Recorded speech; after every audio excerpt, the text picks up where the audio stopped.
Listen up, Commanders fans. Another news round starting now with all the updates about our Washington Commanders.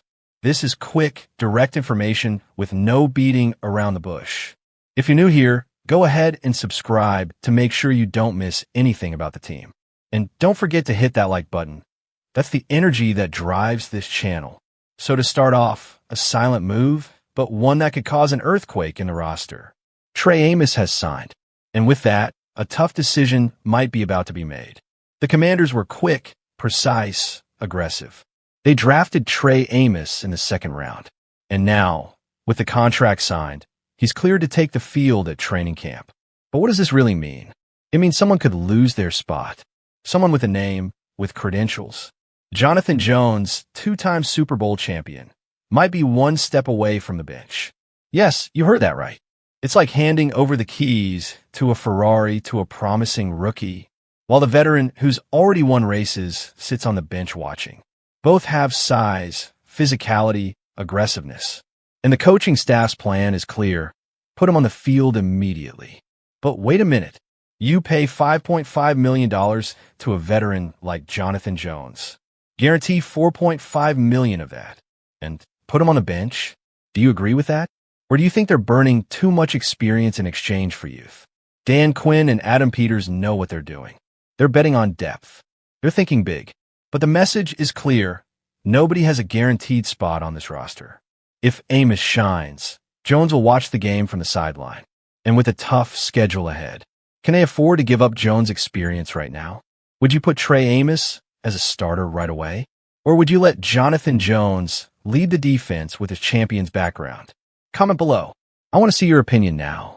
Moving on, update that just came in. Von Miller is a Commander. Yes, him, the sack monster, the Super Bowl MVP. And now, he comes with a clear objective. End his career with glory. Washington signed Von Miller for 1 year. A contract that could reach an incredible $10.5 million. If he hits all the bonuses, Von becomes the first defender in history to surpass $200 million in career earnings. But is there still time? It's like watching a legendary gladiator return to the arena. Scars, medals, history, but with a sword in hand and one last battle in sight. 36 years old. Recent injuries. One final chance. Does Von Miller still have that fire? The Bills gave up on him. Many said he was washed up, but the Commanders opened the doors. They paid big. They showed faith. They bet that he could be the missing piece to take Jayden to the playoffs, and maybe more. Do you think Von can still decide a game? Or was this too much an emotional move by Adam Peters? Does Von Miller still strike fear in quarterbacks? Or is this bet pure marketing? Will he and Bobby Wagner relive the old days and turn this defense into a wall? Or will we see two veterans fighting against the clock? The war has begun. And Von Miller is going to the front line wearing Commander's armor. Is this the end or the beginning of one last epic dance? Type it down below. Updated situation coming in to close out the updates. It's official. And the fanbase is on fire. Washington made two heavy decisions. One could transform the defense. The other could cost them big. Really big. You'll understand now why the entire NFL is talking about the Commanders. He's a legend. Von Miller, 8 ex-Pro Bowler, Super Bowl MVP, and now, the new monster of the Commanders' defense.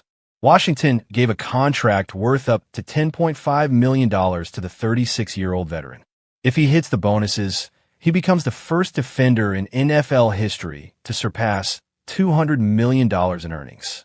It could be the biggest risk or the biggest move of the season. Does Von still strike fear in quarterbacks? Or was this just expensive nostalgia? While Von arrives, Jonathan Allen left, the warrior of the middle defense, the leader, the guy who bled through years of chaos, and who's now going to play for the Vikings, a direct NFC rival. The same Allen who went viral with his fiery speech after the loss to the Giants. The same one who held the line when the team was a punching bag. He was released by the Commanders. Washington cleared $16 million in salary cap space and let Allen walk away. Result? Vikings get stronger. Commanders have some explaining to do. And to make it worse, Washington signed Javon Kinlaw to replace Allen. 3 years, $45 million. Almost the same amount. ESPN was direct. One of the worst decisions of the offseason. They said it was an overpayment for a player who hasn't shown results yet. Meanwhile, Allen was called by the same ESPN the best deal of free agency.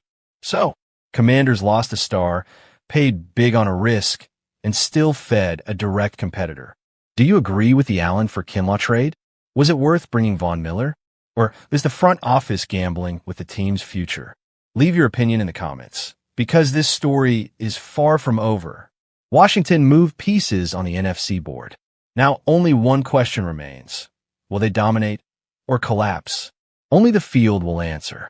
And the season is already coming. Comment down below. I want to know what you would do if you were in charge of the roster. So Commanders fans,